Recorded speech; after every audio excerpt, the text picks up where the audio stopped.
Passo a palavra ao deputado Aécio Neves. Aécio Neves é neto de Tancredo Neves. Hugo Mota, a quem desde já agradeço pela aceitação desde o primeiro instante a proposta do deputado Pedro Lucas e minha própria para a realização dessa sessão. Caríssimo ex-presidente da República, grande fiador da transição democrática, presidente José Sarney, senhor presidente do Supremo Tribunal Federal, ministro Luiz Roberto Barroso, cumprimento também os ministros Gilmar Mendes e Dias Toffoli, caro governador do estado do Maranhão, Carlos Brandão, senhora ministra de Estado da Secretaria das Relações Institucionais, Gleisi Hoffmann, e cumprimento também os ministros, colegas dessa casa, ministro André Fufuca, ministro Celso Sabino, ministro Paulo Teixeira. Mais uma vez, minha saudação ao coautor desse requerimento, deputado Pedro Lucas Fernandes, demais autoridades aqui presentes, meus colegas parlamentares. Eu volto a essa tribuna, meus amigos e minhas amigas, que ocupei ao longo de toda minha vida pública, num momento extremamente especial. Nós estamos aqui todos reunidos, deputado Baleia, para celebrar os 40 anos da redemocratização do Brasil. Eu digo sempre que triste o povo que não conhece e não valoriza a sua história, porque esse povo vai ter muito maiores dificuldades, presidente Marconi, de construir o seu futuro. E inúmeros brasileiros merecem hoje aqui ser homenageados. Mulheres, homens, jovens de todas as partes do país que com seu apoio e sua mobilização tornaram possível que a transição ocorresse. Homens públicos como Ulisses, Teotônio, Montoro, Zé Richa, Mário Covas e tantos outros devem sempre ser lembrados e homenageados porque foram fundamentais para que chegássemos até aqui. Mas eu peço licença a todos que participam dessa histórica sessão para, nesse meu despretensioso pronunciamento, me ater ao presidente Tancredo Neves e ao seu decisivo papel em todo esse processo que nos trouxe ao mais longo período democrático de toda a nossa história. Mas antes disso, devo deixar, por dever de justiça, uma palavra de reconhecimento afetivo, mas também político, ao papel essencial e decisivo desempenhado pelo presidente José Sarney, que todos nós hoje homenageamos na consolidação do processo de redemocratização do Brasil. Sua absoluta fidelidade aos compromissos democráticos de Tancredo e sua liderança na garantia da elaboração de uma Constituição justa e democrática nos permitiram chegar até aqui, mesmo que atravessando turbulências e enfrentando Vossa Excelência, presidente José Sarney, inúmeras incompreensões. Mas peço, nesse instante, às senhoras e os senhores, licença para trazer dessa tribuna um depoimento muito pessoal, que tive oportunidade de fazer algumas vezes ao longo desses 40 anos que nos separam daquele histórico 15 de março de 1985 e ontem mesmo no Senado. Eu gostaria, senhor presidente Barroso, senhoras e senhores presidentes, de falar hoje aqui sobre Tancredo homem, sobre Tancredo, o líder que em silêncio nos relembrou uma antiga, verdadeira e valiosa lição, a de que existem causas que valem muito mais do que nós mesmos. Não vou me ater à biografia formal do presidente Tancredo. Em homenagem a ele e aos desafios que, como parlamentares, enfrentamos todos os dias no Congresso Nacional, eu vou falar aqui hoje de escolhas. Porque foram as escolhas que Tancredo fez ao longo de toda a sua vida que o transformaram no homem que ele foi. Um homem capaz de liderar multidões e enternecer indivíduos. Dizem que os verdadeiros líderes são raros, porque são poucos os homens capazes de se fundir e se confundir em determinado momento da história com seu próprio povo. Líderes são fundamentais, ministra Gleisi, não apenas pelas decisões que são capazes de tomar, mas também por aquilo que são capazes de representar. Tancredo foi um líder na acepção maior que essa palavra possa conter. E para ser um líder, fez as escolhas que fez.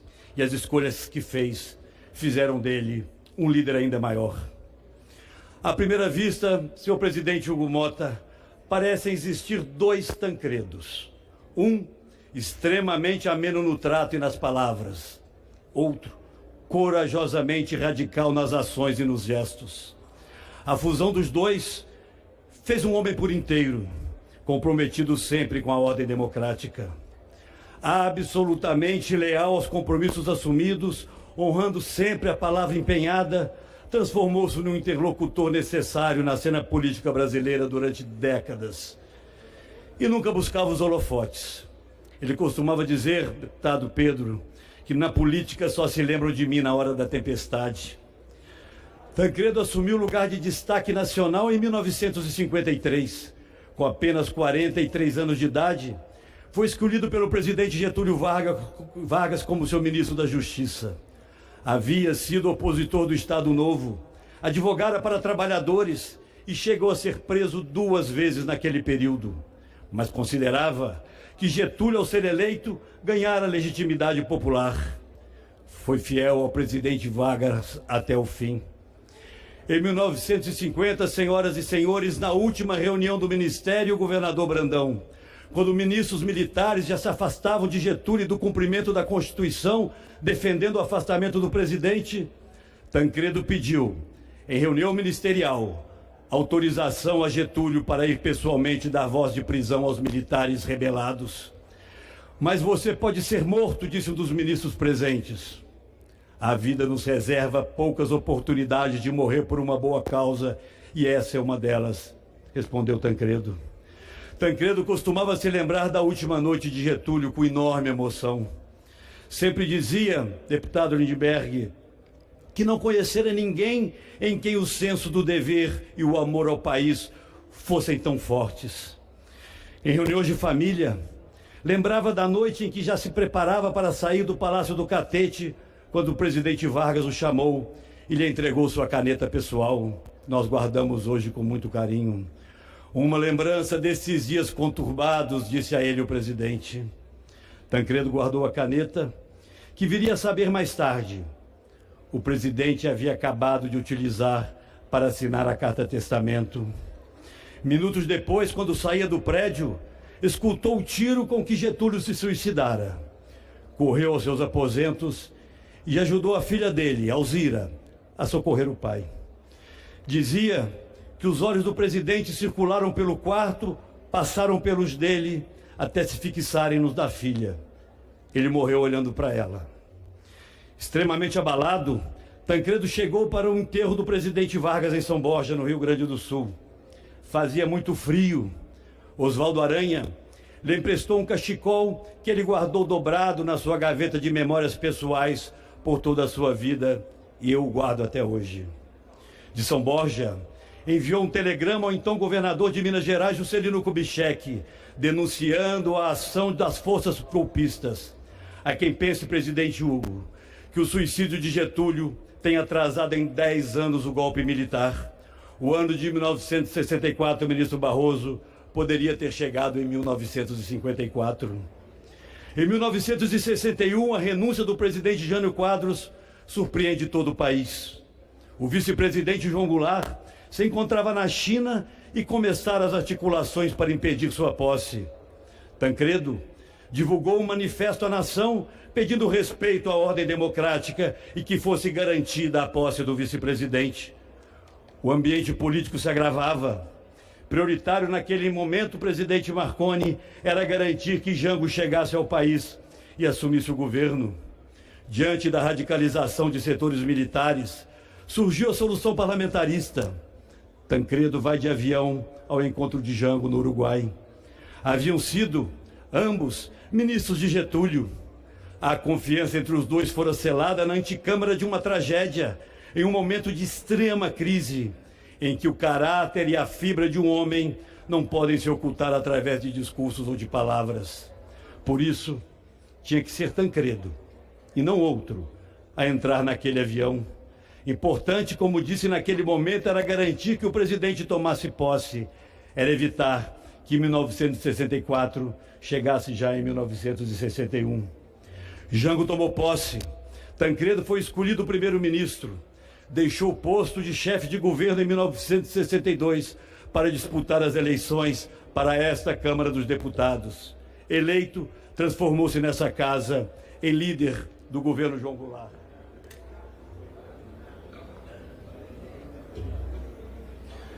Chegou 1964. O presidente do Senado, Auro de Moura Andrade, presidente Hugo Mota, desta cadeira em que está sentado hoje Vossa Excelência, declara vaga a presidência da República, apesar de o presidente João Goulart se encontrar em solo brasileiro. Diante de uma casa silenciosamente acovardada, escutam-se algumas vozes e gritos inconformados neste plenário.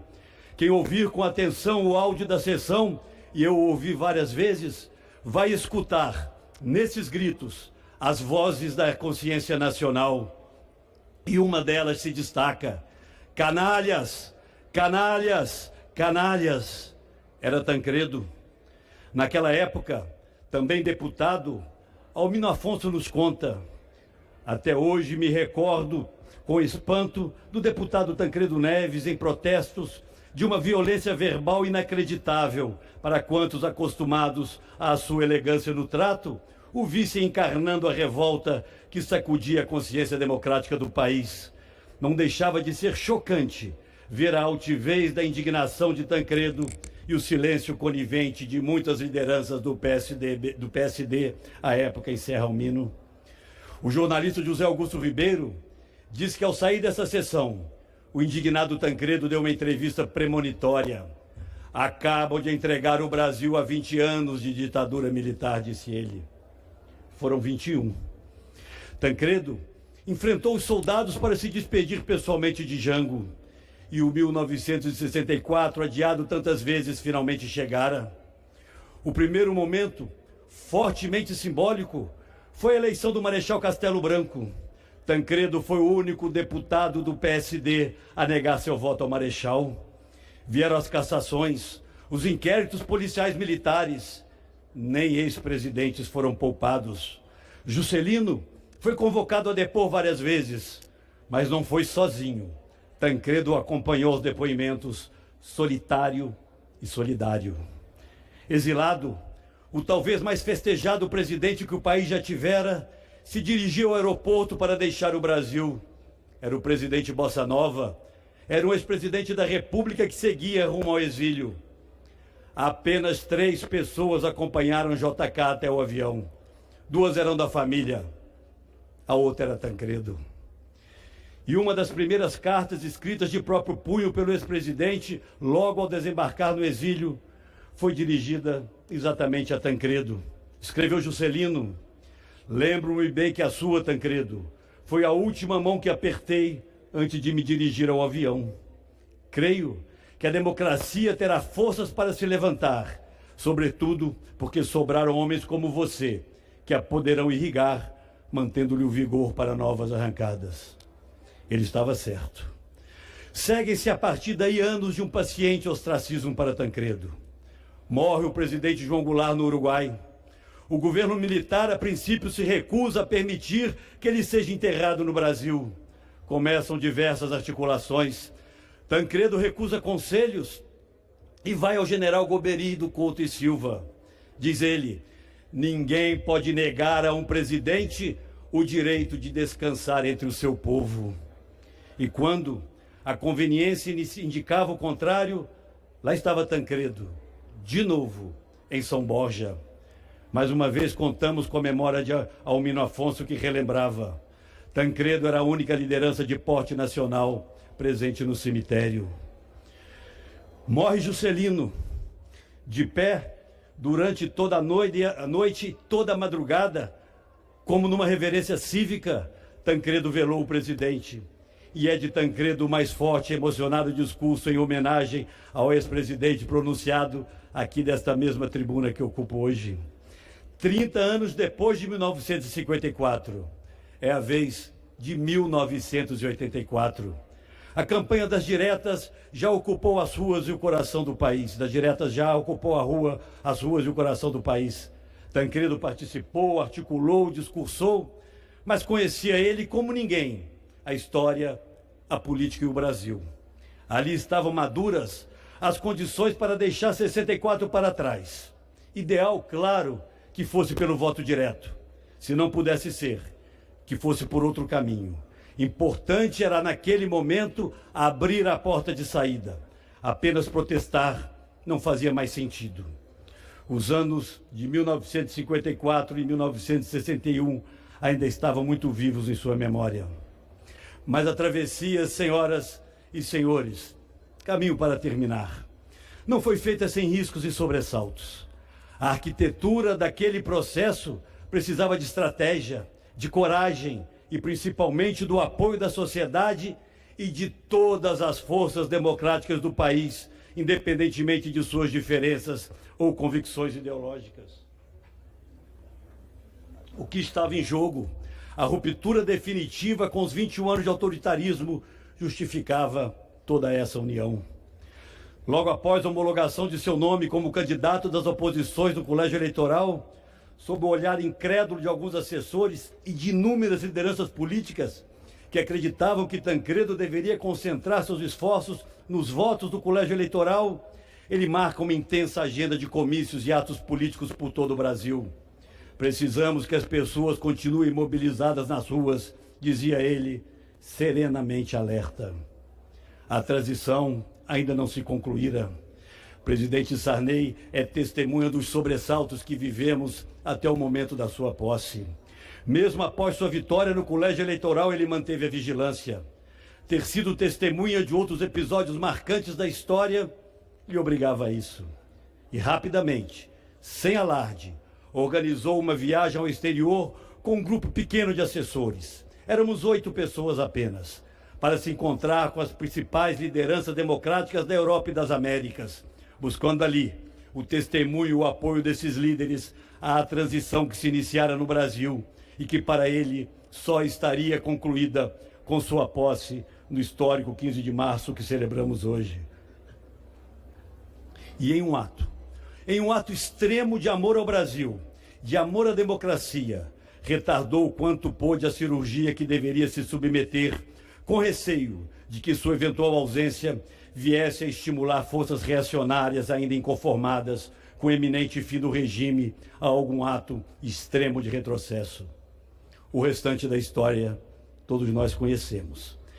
Mas me permito aqui um registro pessoal, acreditando que os erros nos devem servir de lição exatamente para não voltarmos a cometê-los.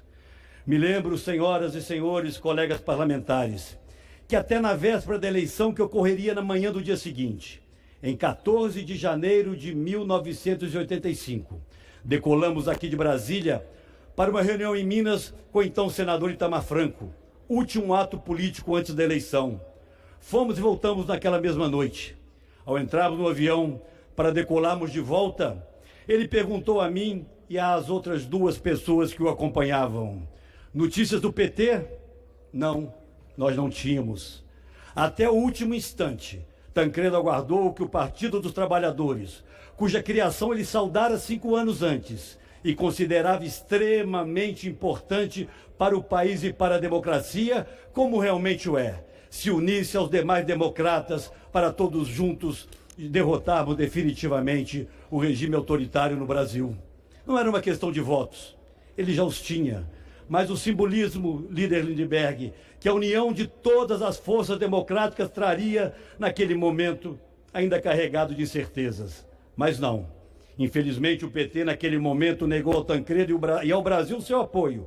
E mais do que isso, expulsou seus 3 deputados, José Eudes, Ayrton Soares e Bete Mendes, que homenageio nesse ato e que ousaram ouvir naquele instante a consciência nacional e as suas próprias, para que o presidente Tancredo pudesse, no primeiro instante, logo após declarada a sua vitória, ministra Gleisi, subir nesta mesma tribuna, onde está hoje o presidente Hugo Motta, para anunciar ao Brasil: essa foi a última eleição indireta deste país.